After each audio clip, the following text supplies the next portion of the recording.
Hey everyone, in this video I'm going to show you a very helpful tool to quickly lock or unlock your mouse and keyboard. First open the Google and search for BlueLife KeyFreeze. Click on this link, scroll down and click on the download button.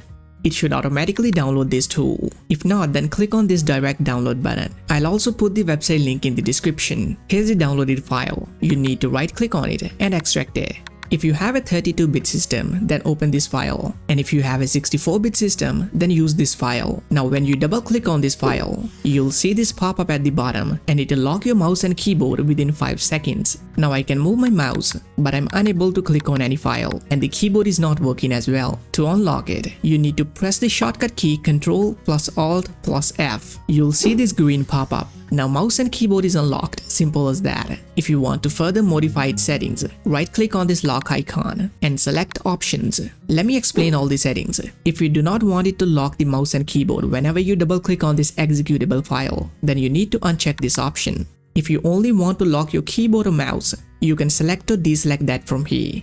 You can also allow or disallow the mouse movement when the mouse is locked. You can also hide the mouse pointer completely if you want.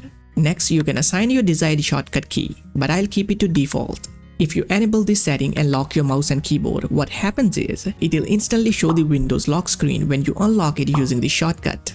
Here's another shortcut to unlock it. Next, you can adjust the countdown before lockdown. You can also set a timer to automatically lock if you're not using your PC. You can enable or disable the pop-up notifications. You can also enable or disable its sound. If you enable this option, then it won't show its icon in the tray.